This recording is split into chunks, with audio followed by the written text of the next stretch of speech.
And joining us from Capitol Hill, or at least so it seems, on a beautiful, partially cloudy day, the great James Carey, everyone. How you doing, buddy?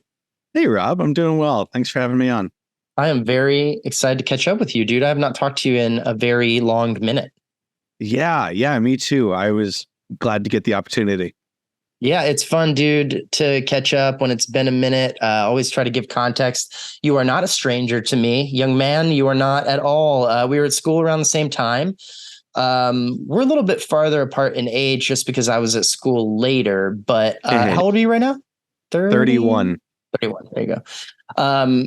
So your class of 2015, stage management, Correct. design and production. Is that correct? Yeah, all correct. Wonderful. How much stage managing you doing right now there, kiddo? None. Well, not by title, at least. Right, of course. A lot of my journey since leaving UNCSA has been about, the universal skills that are taught there to artists. I did stage manage for quite a while. I stage managed probably up till 2018. And then moved away from the theater industry into events and, corporate events, industrial events, things like that. And then when I settled in DC into the government world, which was very much needing creativity in an artistic type. Right. So let's back up then and we'll get to that because I love that we kind of are starting with that bookend. So let's start with where are you from, James Carey? Sure. So I'm originally from Seattle. Grew up on the West Coast up until I finished high school. I was a theater kid in high school. Was always interested in it. Googled, found this little place in North Carolina that I had no idea of called UNCSA. They were apparently, from what I did the research on, the best school for stage management, which is what I knew I wanted to do at the time. So without ever seeing the campus or anything, I interviewed. The instructors at the time took me on Zoom calls or Skype calls to do the interviews. And before I knew it, that August, I was moving into campus without ever having seen it. I drove 4 days across the country with my father and moved in, August of 2011. And, that's how I became an East Coaster. I've been on the East Coast ever since. Wow. Yeah, I guess that's true. So I was going to ask a follow-up to that about, you said born and raised, same town, same house? Yeah. No, not the same house. We moved around about 4 different houses, but all within the same sort of town around Tacoma, the greater Tacoma area in Washington. That? Why move? Those would be great questions for my parents at the time. I think various reasons, probably some school district. At one point, my grandmother was living with us. She passed. We didn't need that big of a house, so just downsizing, just changing dynamics, normal family stuff, nothing like crazy or weird, like as far as like parents' work or anything like that. No, my parents were always doing construction. My dad was a vet, but by the time I have any memory, he was not in service anymore, so wasn't a military family. Just change of scenery, mostly I think school districts to get me to a better school district. Were you doing well in school academically? I mean, I was a fine student. I never really excelled at it. I was never the type A person to want to get a 4.0. I did what I found interesting, which was mostly theater at the time and English. I was all right at math. I was terrible at history and geography, still am. But I was a fine student. I was average. What were your other like things you were into when you were young that you think maybe if things had kind of worked out differently, maybe you would have gone down that path as far as like what you're passionate about? Were there other things? Like I started playing the drums when I was like 11, but I never lived in a place where I could have a drum kit. So I never got to practice as much as I wanted to. And that kind of fell by the wayside. I still play, but I never started down the road of professional musician just because I kind of couldn't. Did you have anything like that? Like other shit you were into? Yeah, I think we all did band. I played trumpet for a while. I was terrible at trumpet. I played all different kinds of sports. I played the trombone for a year. Yeah. Yes, I got you. I was, I played all different kinds of sports except for basketball. We did indoor soccer because in Washington it rains all the time. Football was a big one. I even did fencing for a bit. Fencing was a lot of fun. How'd you get into that? Was that like at school? Yeah, no, it wasn't at school. It was just like community based. Like I don't know. I saw it on a TV show or a movie, and I was like, hey, I want to do Of that. course. I saw it on TV shows and movies all the time. I was like, it's the coolest shit ever. I didn't have any Right. idea how to get started on it. Was it like a community center or like a Yeah. Yeah, it was a fucking community cool, center. man? We had a small group, that met, that had classes. I think every weekend you could go in, get started. As with any sport hobby, you got to buy all the equipment and everything. Right. But it was a ton of fun. I even found a small community in Winston-Salem to do it while I was at Oh, you college. kind of But stuck with it. yeah, for a year, I think, just the first Right. year, and then I got too busy for it. But that never would have been anything like long term. That was all hobbies. Right. Video games was probably the other one that I was always interested in. If I hadn't found theater, I probably would have gone to like DigiPen in Seattle to develop video games or something like that. What's your genre? What do you mess with in video games? Are you like an RPG guy? You seem like maybe an RPG kind of, maybe a sports, maybe racing. Not racing. That's an interesting read, but no, RPG, that was spot on. Card collecting. I never got into Magic the Gathering, but all the other card collecting stuff like that I was always into. Absolutely. So what do you think kept you from like heading down that kind of, let's call it the nerd path? And I say with all due respect, as one myself. What kept you down the dork path of theater and not the nerd path of video games? That's a great distinction. Thank you. There was this one moment that I know of in my childhood that swayed me. So going into high school, the high school theater teacher, Julie Halpin, who has since passed, God rest her, she was retiring at the time. And so it was the class right ahead of me. The AV department made a tribute video because there was a lot of crossover between AV and theater. That's pretty cool, man. There's not enough of that in most theater programs. There's not. And to even that our school had an AV program and a theater program at the time, this was 2005, 6, 7, around that area, was still a rarity, and even more rare now. But the theater director was retiring. Some of the guys who were in the stage crew and the actors who were also in the AV club made a tribute video to her. It's sort of like a music video dedicated to her of The Black Parade by My Chemical Romance. Mm-hmm. And so seeing that music video as a tribute, specifically all the shots of them in rehearsals and backstage and doing the show, and seeing that camaraderie, that community and everything behind it really inspired me. And I was like, I want to do that. I want to be part of that. Just everybody who gets to be a part of it gets to do it and have that camaraderie, that group aspect really brought me into it and continued all the way through to today, really. Do you ever have a pull towards performing? No, not myself. I did puppetry for a while when I was a kid. Actually, I attended church when I was a kid, like with my family. I was bored all the time being in regular sermons, and we had a youth ministry or a children's ministry that was focused around puppetry. And they were looking for people around my age, like preteen, early teenage, to be puppeteers and tell Bible stories. So I got really into puppetry for a bit, which was also a popular skill at UNCSA. Yes, it is. So I've performed like that, but I was still very much behind the scenes. I was never myself outside of performing. So between that and the trumpet, that's the closest I ever got to performing. I have to ask, man, because this is the question I ask to all stage managers, whether they're on this show or not. Why the hell would you want to do that? Like, for real? Like, stage management is like, and I don't know if, I think most of the people who listen to this podcast are probably pretty inside and aware of the dynamics, but maybe you're a film person or something like, a little bit more departed from theater, and you don't realize the context of what a theater stage manager is. And if I can give anybody another touchstone, it's very much like the first AD role on a film set.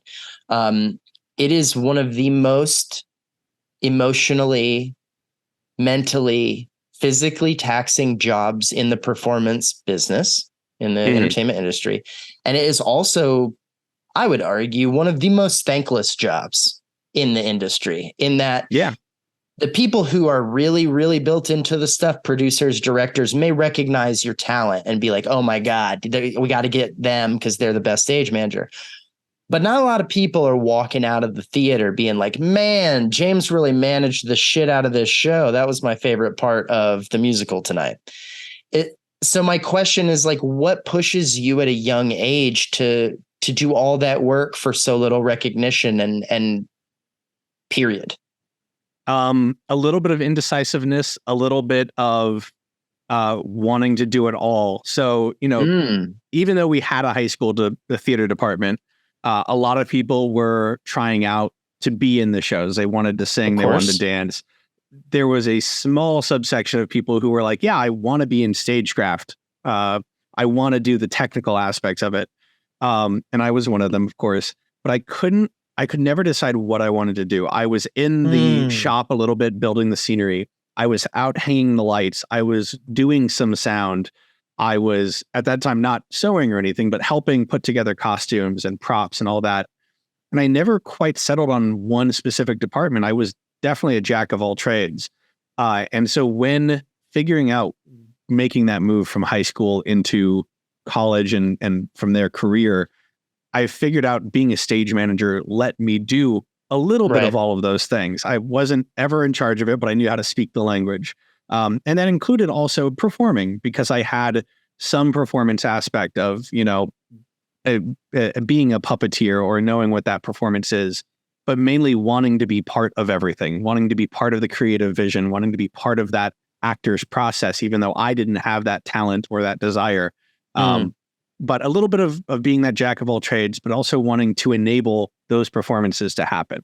I found I always had a mind for puzzles, and the puzzles that come through logistics and following what things need to happen in production, in what order, and how it can all happen safely to enable the best performance on stage, the best product of a production, really. I would love to get into this deeper. That's a great fucking answer. First of all, it makes so much sense to me. And second, I want to get to something that I talked to a lot of people about on this show. And more recently, I think maybe one of the best episodes to recall, Sierra Payton, drama alum, I recently spoke to about building her organization, Michael's daughter. And you just expressed a role that must exist in almost every single organization in probably multiple people. But what you're talking about is the person who says, I am not the king. I am not the captain. I am not the lead actor. I am not the guy on the poster, but I'm going to bust my ass to support the thing that has that person's name on it, face on it, whatever. Everyone else is going to walk out and go, oh my God, Brad Pitt. But we all know, at least I know, that he can't do it without the thing I had to do. There are not a lot of systems in place in this world, whether it is in the government, whether it is in the corporate world, whether it's in entertainment, to find those people, man. They are the most important people, I think, because everybody wants to kind of so many. I'm going to restart that sentence. So many people want to be the captain. They're not ready to be the captain. So many people want to be the captain, but they just can't be two captains. There's so many things, and there's not enough first mates in the world. There aren't enough good stage managers, first ADs, these people who are willing to do what I just laid out and what you just so eloquently described, why someone would be motivated to do it.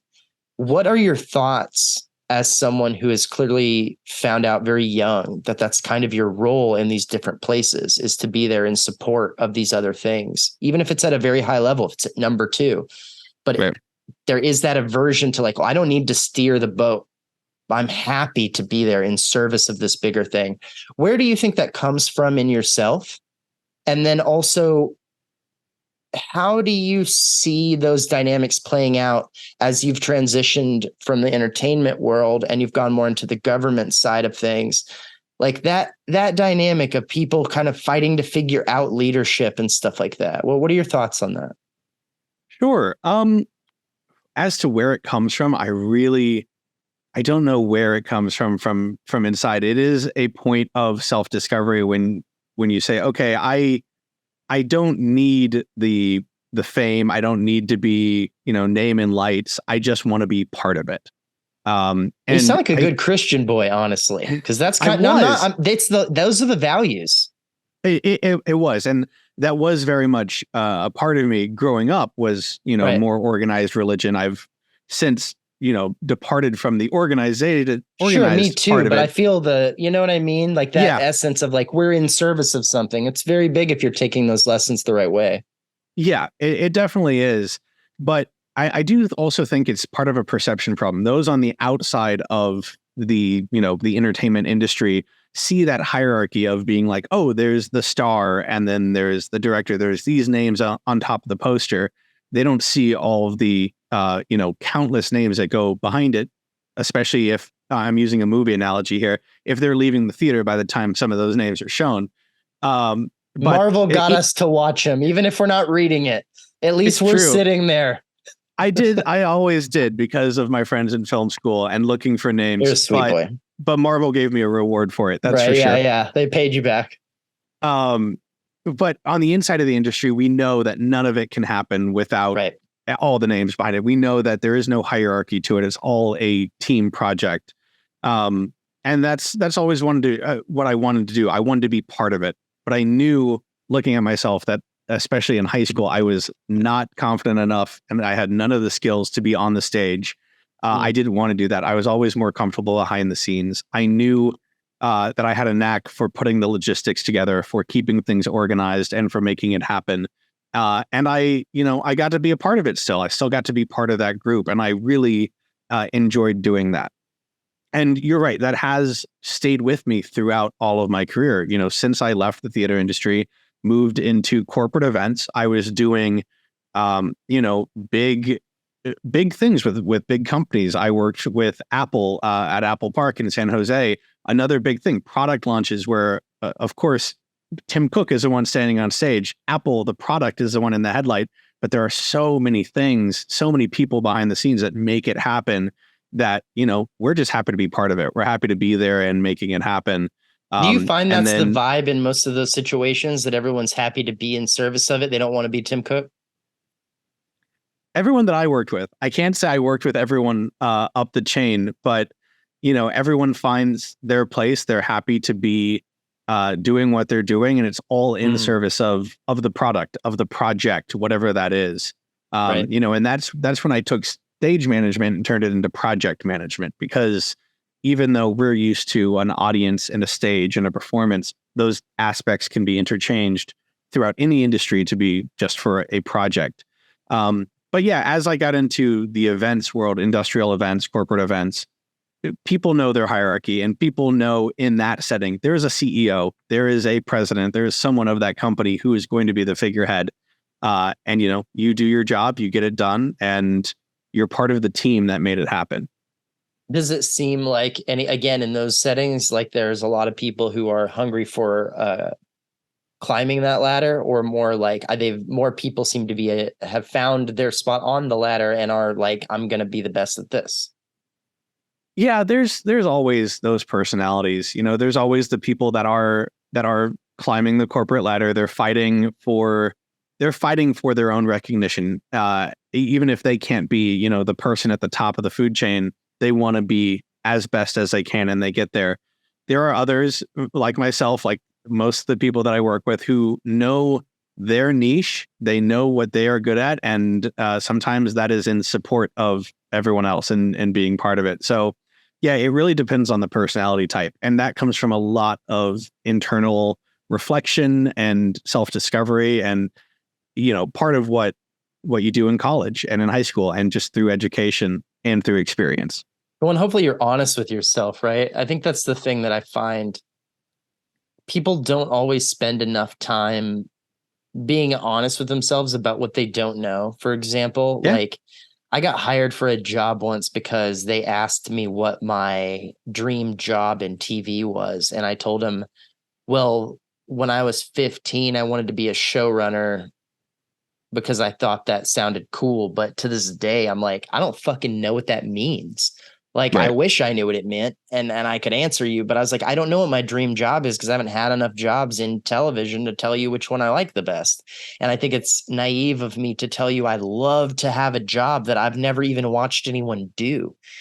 And I Yeah. think that's a thing that a lot of people miss out on is they want their boss's job so bad, but they haven't always spent a lot of time being like, do you want to do that job or do you want the title and the pay? Like, which Yeah. is the thing? I've never liked when people ask about a 5 or a 10-year plan, Me either. especially when it comes to a career. And when I do still interview today, I always answer it the same. I'm like, I don't have a plan. I don't know where I want to be in 5 years. Because if you had asked me 5-10 years ago where I want to be, it wouldn't have been where I am now. But I have no regrets being where I'm at. I never would have thought even attending UNCSA as a stage manager. I never would have thought working at the Pentagon, working for the Department of Defense or at the State Department would ever be an option for me. But I got here and I love it. I have no regrets. So talk me through that transition a little bit. You said when you got out of school, you were stage managing at first. What were you working on? Yeah, so I was working with a touring company called Troik Entertainment. Okay. They don't exist anymore by that name, at least. I think they've been acquired or folded into someone else. But so I was working as a stage manager, as an assistant company manager, touring around the country. Did that for a year and a half or so. I was supposed to go on a long Asian tour, but the year after that, of course, as those things happen, it all fell through. So I ended up taking a job as a sort of associate general manager, learning the business side of show business in their main offices here in Rockville, Maryland, Gaithersburg at the time. So I was in Gaithersburg, Maryland. I started to put down roots in my personal life, starting to have, an area that I had called home again, which was a new thing since I had left North Carolina. And when the time came back to go back out on tour, I just decided, I don't want that life anymore. I had fun. I traveled while I was young. I'm going to see what else there is for me here. While it turned you out were that young, you're 31. I know. I was younger. I say all of that. The thing that I'm avoiding saying was I started a relationship. So I chose something that at the time was a big choice for me because I had it drilled in my mind so much that work is life.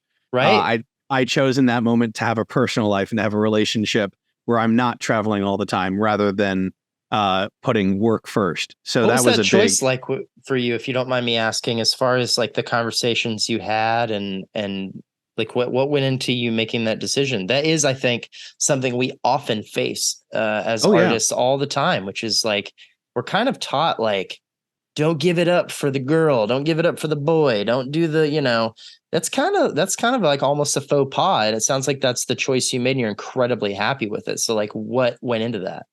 Now in hindsight, it seems like it was such an easy choice, but I know that we, especially but both of us labored over it so much because, of course, my now wife didn't want to ask me to give that up because she knew that's what I love doing. But at the same time, we had formed such a connection that, that was also hard to give up. So we thought about it. I had traveled out to a couple shows just temporarily. There was one point where, we both thought I was going to stay out there, but it ultimately was a leap of faith. It was a leap of just saying, okay, this relationship is something that I really believe in. And there are always going to be other jobs. But there's not going to be another her. How much did you end up missing I don't know it soon thereafter once you'd made that call and it was kind of clear that ship had sailed? Did you feel any kind of remorse or like double checking yourself there? I did for a bit. I always sort of had my bases covered at the time. And, at that point I was still working for Troika and I had just, I had said no to that first opportunity that showed up, but there was always going to be another show. There's always going to be another season that it could happen. Ultimately, I eventually parted ways with Troika. The office life didn't really work out for me. I did miss being backstage. I miss being part of the action where it was happening rather than the administrative business part of it. And that's when I had to make another big decision, which was moving out of the theater industry, which at UNCSA, I was always part of the mind of like, we're here to do theater. We should be doing theater. I had a bit of a stigma about people leaving the theater industry. And so that was another big choice was for me to move to corporate events. But living in DC, living in at least the DMV area, theater didn't pay the bills. I was still struggling and I was getting tired of struggling. And so I started moving more into corporate events and found a great company, Viva Creative, that still exists in Rockville. And the president of events at that time was a Disney guy. He had grown up in Florida, worked for Disney, worked for Universal, now was working for this company in Maryland. And he knew the value of theater people and the skills that theater people offered. So he hired a lot of theater folks to do events. And so that's how I made that transition there. It was still very much an audience and putting on a performance. But instead of, singing and dancing, it was selling a product. It was marketing. It was whatever the client needed at that time. So I got to be part of the action again, but still have a home base. And I traveled on occasion. Was there still contact between you and like your peers from school? You get any like, you bailed, like your biggest fear of quitting, the stigma? Did that hit you at all, or did no one give a shit? No, nobody gave a shit. Right. And that stigma was all internal. It was all my own thing. And I'd like to think I never judged anybody else who made that decision, because now, there are a ton of people who have left theater and it turned out, to maybe be lucky if they did it before COVID. And there are tons of people who stayed in it and who are thriving more than I ever had. And it's great. But, it's all that personal decision. And of course, it doesn't matter as long as you're doing, something fulfilling that is getting you where you need to be in your life. That's great. No, I never had any stigma or judgment around it. You know what I think is fascinating about that is, of course, I think that's the experience most people have when they encounter that. The other thing that I think is interesting about it is that we all hold ourselves to this standard of not quitting something as if, like, we treat our art or even our skill sets or whatever almost like past significant others. It's like, oh, I can't believe you broke up with it. You guys were so great together. And it's like, it's true. But when you break up with your girlfriend in high school, the odds of you getting back together with her ever in any capacity is like almost zero. And that's true, I think, for everybody with relationships. Like, you break up, it's like usually it's probably done. That's the point. It didn't work. Your relationship to your skill sets and your art is indefinite. It is forever. It is like, I know how to play whatever 8 chords on the guitar I learned in high school. I still know how to do it. I never quit guitar, but I also never took it that seriously. I tried to do stand-up comedy for a few years. I decided I didn't like the lifestyle of being a professional comedian. So I didn't pursue it anymore, but I didn't like bail from comedy, man. Like, I can do it again whenever the fuck I want. Same thing with theater. You still tell jokes. You know a joke structure. You know how that works. I still have it all there. And the other thing that's most important that I even remind you, James, which I'm sure you know, you're a very smart person. You can do it again whenever you want. One day you can just be like, and now I'm done with government. I think I'll try theater again now that I have a savings account. Like, I left theater just like you, man, for the same reason. I left it very quickly and went into TV because I didn't grow up with any kind of fucking trust fund or safety net or anything. I did one play for free in New York and then immediately got a job at a TV business because that's what I needed. That's what I needed to do. And it was interesting to me, but I've never told myself that I like abandoned theater like a baby in the river and I'm never going to get to like do it again. I'm going to do it again. Right. And there's also another stigma hidden in there, which is, at least for me, these are all coming from my own mind. I don't think anybody else has ever made these stigmas. There's no way you're alone. There's no way you're alone. I promise. The level of theater that you're doing. Yeah. Like, sure, I was on tour with big Broadway style productions. Sure, I worked with Andy Blankenbuehler and, that's the big name connected to Hamilton that came to mind. But there's no reason I also can't go to a community or regional theater around here. If I miss working backstage, there's no reason I can't go to Arena Stage, Signature Theater, anything in the DC area and say, hey, I'm a stage manager. I have a 9-to-5 job, but like, let's, let me volunteer. Let me do some crew work. Let me do something else just to get backstage and get back into doing it. Because like you said, that was my first love. I can go back there. It doesn't have to be at a Broadway level again. There's And I think the no stigma is reason against that, it. my friend. The stigma is not you quit theater, you quit climbing.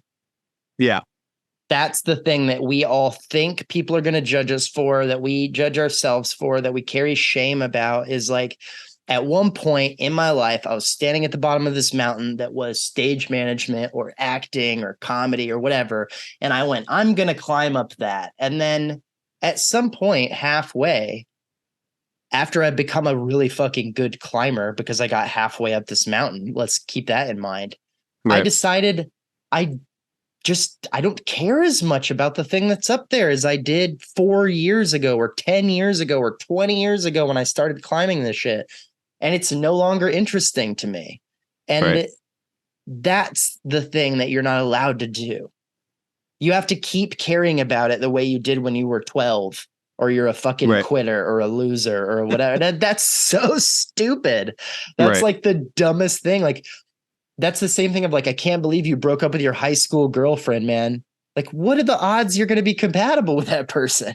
Like, unless you stay the same person from the time you're 12 or 15 or whenever you fell in love with your thing for the rest of your life, don't be surprised if your opinions and passions and stuff change, because you change. You fell in love, man. That changed shit for you. That's not you. And you recognize now, we both know, because we're grown up enough to think about this. We're not 22, but it's like, that's not a failure. That's a success, a huge one. Right. And it's like way more valuable than the other thing you thought was valuable.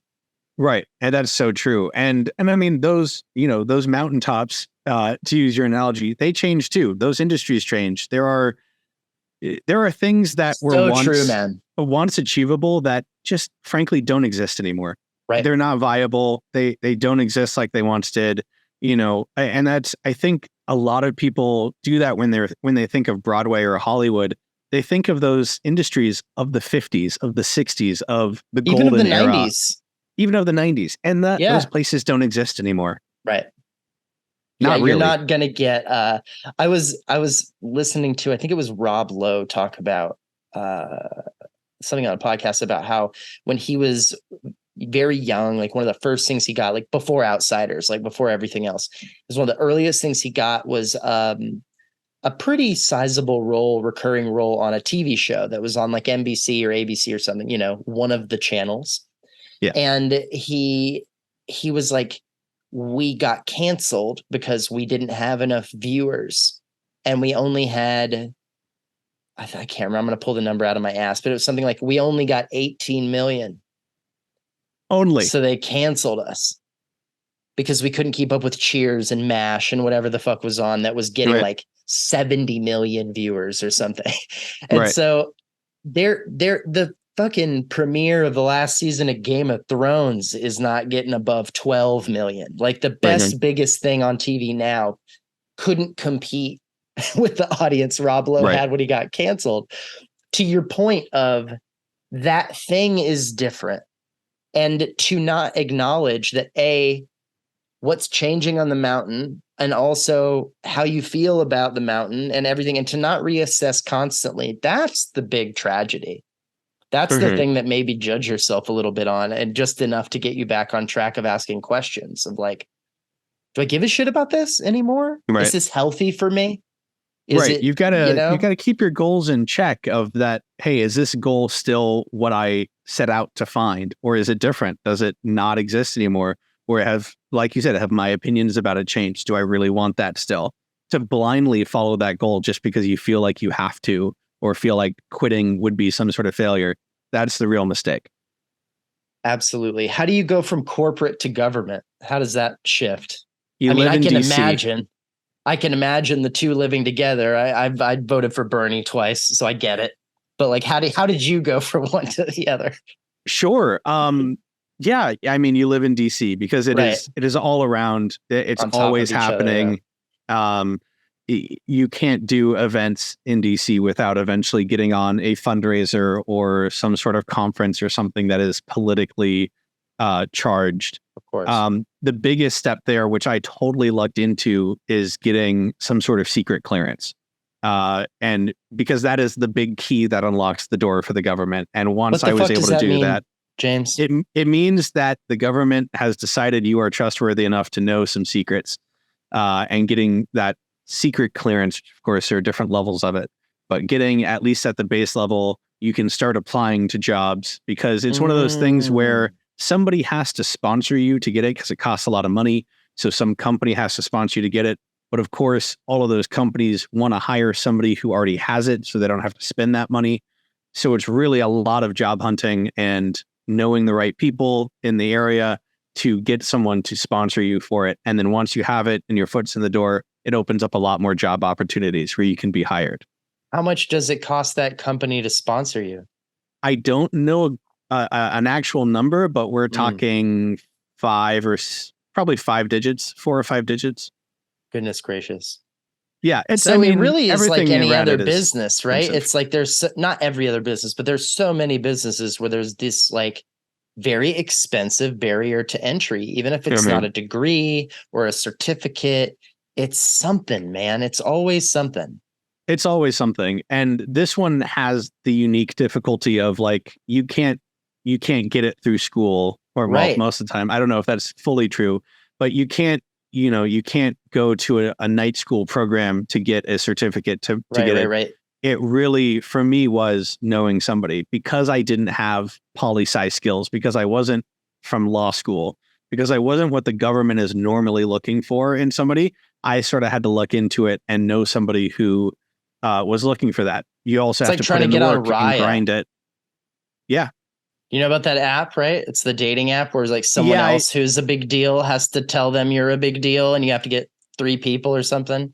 Yeah, I've heard of it. I think through my brother-in-law. Admittedly, I haven't been on a dating app in several years, but good boy. I have heard of that. Yes. Wonderful. It is.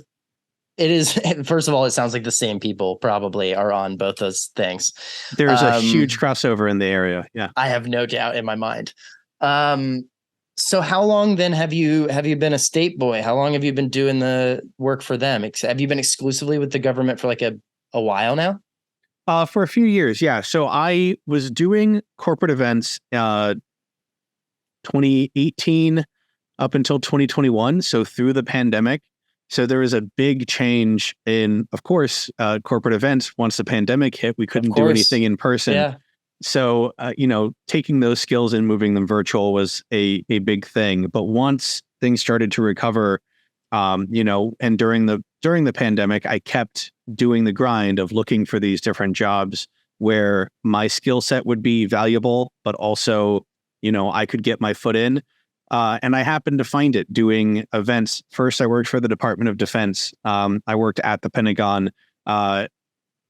To not give a whole lot of details about it, but to say what I can, I was doing government events, essentially. When a foreign or domestic delegation would come in to meet with higher ups, I would work out all the logistics, travel, security, parking, food, and refreshments. Once they came in, I'd work with all the different departments, different religious services if they needed that, every aspect that came in.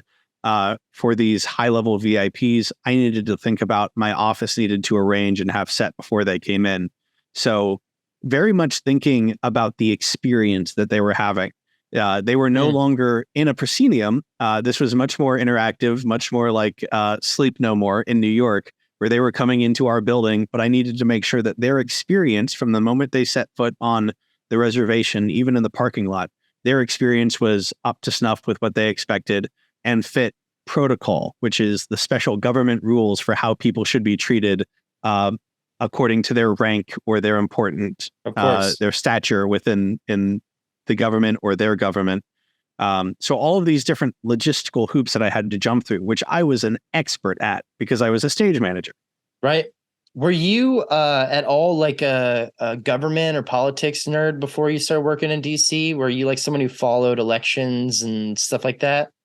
Other than like the president or whatever, like are you aware of the Department of Defense versus Justice versus whatever? Like, is that stuff that you really paid attention to growing up?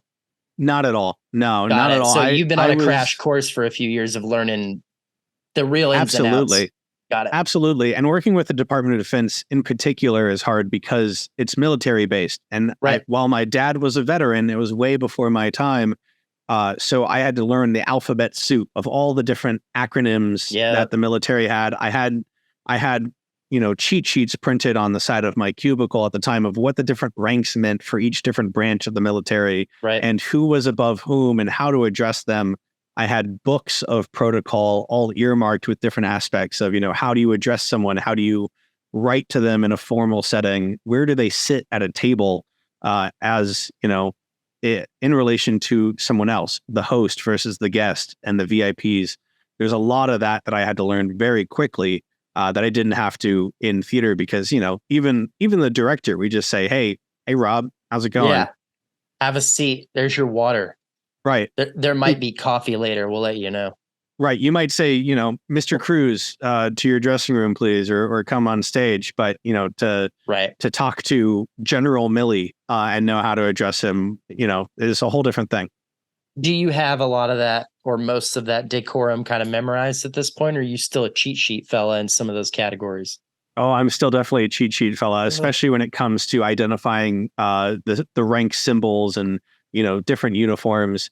Especially with foreign militaries. I mean, we have our own 5 branches to cover. And then you've got the, who knows what the the Venezuelan ranking of the man. That's got to be tough. Yeah, those are on a case by case basis. Learn it that morning. Right. As a good stage manager, I always carried my clipboard or my binder, and that had a cheat sheet of, faces to names, who's who, and how do you address them. The hardest one was so many princes and princesses coming over from Saudi Arabia. That was a big one because, you definitely have to address them properly. I could never do it, man. I could never, ever do it. And I'm so glad. This is this is what I'm saying. No, this is why I love you, man. And I love people like you who have this mentality about your work. And first of all, the focus to do it. When I quit Comedy Central, when I worked there, I had taken the job of the guy they promoted. So basically he had this job, then they promoted him and they gave me his old job. And he sat right next to me and helped me learn his old job. After way less than a year, I already knew this is not the right job for me. And I hate to say it, guys, but you need to hire another Alex. I'm sure you were hoping you did, but you didn't. Right. It needs to be that guy. And I have spent this really didn't happen until after I left NCSA and went into my professional career. I regularly encounter things where I'm like, oh no, it's not me. Another guy needs to do that. I could do it, but it would be great if James did it because he would not be bothered by the shit that bothers me. He wouldn't miss the stuff that I would miss, and he would get it all right when I would fuck it up. I could do it, but you want James to do it. And when I hear you talk about that, I'm so glad that people like you are in those roles, man. Even whether it's stage manager or especially in the government, because I could not be paid to care about how important someone is where they're from. Right. You couldn't. I can't pretend. I'm classically trained actor, man. I still couldn't pretend to give a fuck about Princess whoever the shit from wherever. It just doesn't matter to me because I'm very much on it. I was raised in Texas and we're all equals. And don't tell me what to do. Go fuck yourself. I got all of that too deeply into me. So the bowing and the excuse me with the, I'm sorry. James is going to show you around. And if you need me, I'm Rob. And I'll, right. It's great. It says so much about your integrity, your humility, and your patience with just other human beings to say, I respect where you're coming from. I respect what you bring with you, whether I agree or not, whether I'm on board with your policies, and none of that shit matters. My job is to make sure that there's no pork in the food, or there's water at this location, or there's, that we follow the fucking rules, all the stuff that you just said, the protocols, that is what you are in service of. And man, I can't say it enough. I think that's awesome. And I think it's great that people like you have those roles. People like you should be stage managers, first ADs, government event liaison, whatever your title is. It is, was that right? It is it is imperative that people are able to put themselves aside for their work when their work doesn't require them in it. And I think Right. people who study art struggle with that. I know I do. I can't take myself out of my work. So I need to do work that needs me to be me or it won't work. Right. And you can just be you could theoretically, I have no idea how you function at work. You could go home and be a completely different person than everyone realizes because James, the job only needs so much James. It has all these Right. things it needs you to do, but your opinion or your thing other than your skill set is not the thing they're paying you for. You get to do all that at home. Do you feel Right. a difference? Like, do you have to put on work face? No, I never have. And You're I've a very always, authentic guy. That makes sense to me. thank you. Yeah, I always try to be. I'm an open book. There's nothing that I won't really talk about unless, there are certain outside forces that stop me from talking about it. I will always show A dart you hits him in the neck, and right. Yeah, if there's a red dot that comes over my face, I'll duck. But no, I've never had to put on a work face, and That's it was cool, the same man. in theater, same in events, same in government. And I'm very much the same way as you. When I was in theater, when I was meeting, a diva or someone who thought of themselves as a star, I couldn't give two shits. You're the same as me. We're all working on this project. We're all on a level playing field. But when you move over into a little bit in corporate, because it's the same way, but especially when you're I in had that government, problem in corporate. Yeah. Corporate is hard because it is more of a gray area. But in the government, again, it's all in service of the project. It's no longer a show or a production. Here, Right. for government, it's a meeting, and those meetings of great minds, very powerful people, can change a lot. Yeah. And so in service of the production, in service of the project, I have to show that respect, show that protocol, whether it's someone I disagree with or not, because I've worked with people on both sides of the aisle from all over the world. Of course. You sort of just have to put it behind you and say, hey, this is for the greater good of the project. We're going to get it done with, and then I can go home and think however I want to think. But we need to get this job done first. Aside from that, yeah, I'm always the same person I am at work as I am at home. I love that, man. And I think it's important. I can compartmentalize to a degree. I have to say, working in reality TV, I've met a lot of people on the right that I met in person and saw on TV for years and years and years and had my opinions about all the things they said, and they've been parodied on SNL and all this stuff. And then I finally met them in person. I was like, God damn, if I don't understand why you're a good politician. Like, man, dude, Sean Spicer is the nicest fucking dude. He's so cool. He's such a nice guy. And that doesn't actually surprise me. No, he's great. And he was on Dancing with the Stars years ago, and he was on it for like a while. He was like the dude who wasn't great, who couldn't get kicked off. And he was on, there's always at least one of those. And I think he ended up getting like 5th or 6th, which is like halfway through the competition. It was crazy. Yeah. And every week, there's all sorts of different people who show up on those celebrity shows. And I don't know if it was because he was in Hollywood and he knew he was kind of swimming with sharks as far as like who was probably on the crew or who was around him or whatever. Right. But man, not everyone shows up to those TV shows, those celebrity TV shows, like gung ho, let's make the show. Some of them are like, I really need this check. Some of them are like, I don't want to do this. They're late, or they're putting on a face. And that dude just seems so genuinely. He seemed like a guy at your friend's kid's soccer game that's just sitting there next to you. Like the most down to earth dude. Sarah Palin, kind of had the same experience with her. And I think that is one of the things that it would be tough for me, because my go-to instinct would be, especially with people who were like maybe foreign from a country I've made up my mind about naively. That would be the hard thing to compartmentalize, but I know it would probably be like those experiences. And as soon as I spent time with them, if they're kind and honest and authentic people, and be like, I don't love your laws, but man, right, I can shake your hand or whatever their thing is. Right. There's so much to unpack in everything you just said, Rob, and I love it. But yeah, I mean, it's sort of the same way with celebrities, right? From Hollywood too, of they're just people. Right. There's a much clearer distinction from Hollywood. What you are seeing on screen is a character, and how you might know. I think the example that comes to mind. I unfortunately cannot remember the actor's name. Homelander from The Boys. Of course, everyone hates Homelander. He's very Mm-hmm. obviously the villain. He's a terrible person or super person, but the actor is a perfectly nice Right. human being. Right.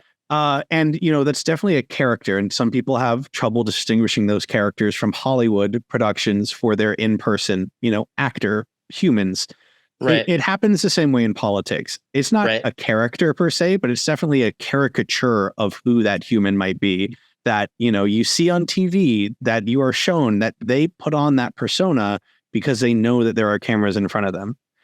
All in all, it's all just human people. And, I'm careful to say that because there are a lot of politics now that do not take into account other human people and their Agreed. rights and how they should be treated. And uh, there are a lot of those decisions being made that matter a lot and affect people. But ultimately, someone like Sean Spicer, who wasn't making those rules, of course, I'm sure he's a very nice human being. I'm sure a lot of people are when they're not actively trying to take away rights and liberties and things like that. Right. But yeah, we're It's all people. We it's can all well, get and together. I think that's the thing too, right? That we have to remind ourselves of, and it's tough because you don't want to. I don't want to mitigate when people do things that are not good, and I don't want to pretend like they don't happen.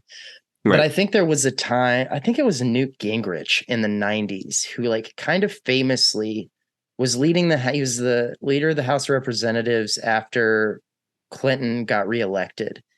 And he's Republican, he's running the House. And for the first time kind of in US history for like since the Civil War, he really turned the culture, as I understand it, of telling, look, hey, don't hang out with them.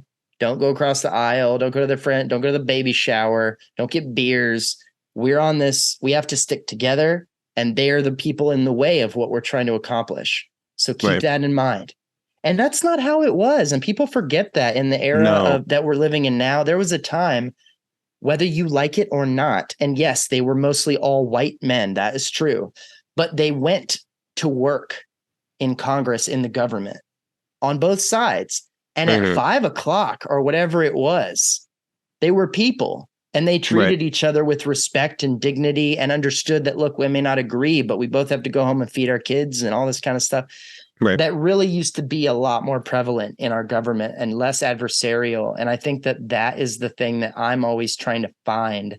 I don't want to, fail to condemn abhorrent behavior. I don't want to push people up when they don't deserve it. But at the same time, we all got the people who disagree with us aren't going to self-deport, man. They're not No. going anywhere. We got to No. figure out a way to all be here. And I think that, Yeah. as much as we can do that, I think that we're going to win. And the reason I bring all this up in this conversation with you is it sounds like you're one of the people who's doing that work. You're one of those people who, it's not about what you feel and think. You have a job. Your job is Right. to do that thing. And those And people, who they are doesn't need to impact that for you. right. Who they are doesn't impact my job. It doesn't impact what I'm doing. And very much like what I was doing in theater when I was enabling performances, I was enabling people to use their talents. It's the same thing I'm doing here. Right. I am enabling through my particular talents. I am enabling those meetings to happen, those people to come together, those policies to be made that have a whole greater impact on the world than what I could ever do. I'm still a professional enabler. I like that. There's a book that I will recommend to anybody listening who reads books in the context of all of this stuff that we've just talked about that I really liked. Ronan Farrow put out a book a few years ago. I think it was before his Me Too thing.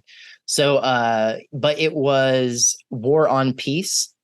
And it is a great book about the end of diplomacy in America. It's just about how we really, really used to lean more on diplomats. Oh, yeah. And they were apolitical people who really learned the culture and the communication of specific other places than America, and kept us out of war, kept us out of conflict. You know, they would have fucking tea with somebody and we wouldn't kill a bunch of people. Like it sounds wild, but it's like it really so much of like American history really rested on the unsung people, man, the thankless work. There was this great New Yorker comic that hung up in the office where I worked, where I was doing event planning for the policy department. And it was of the National Defense Policy Board, you know, a big board of people who talks about how are we going to defend ourselves, and more importantly, how are we going to have those diplomatic relationships. And I think it was the chairperson of the board. And he said, my pork cutlet is cold. Bomb Iraq. And, you know, very much a caricature, but very close to what reality could be. If something about that experience is wrong and puts somebody in the wrong mood, who knows what could happen. And of course, thankfully, nothing that bad. But it's a reminder that the things that we do matter. You'd be a hell of a diplomat, man. I gotta say it. I really think so. I would send you to chat someone down. Don't send me, because if they don't get my jokes, it's not gonna work. Oh no, I'm the same way. Thankfully, like I've always realized, that is not where my talents lie. But I'm happy to enable and make the situation right for somebody who can do that. James, thanks for taking the time to talk to me, man. This was super fun. Rob, it was great catching up. Thank you. Any parting thoughts, final words? You know, I'd love to think that there are people out there who might still be at UNCSA who's checking it out. I always want to tell them that theater is not your only option, that there are so many things out there that you can do with your skills as an artist, as a manager. Broaden your horizons. Don't blindly follow the goal just because you feel like you have to, and you should, and always be looking inside to figure out what you actually want. Great words. Thanks, buddy. Thanks, Rob.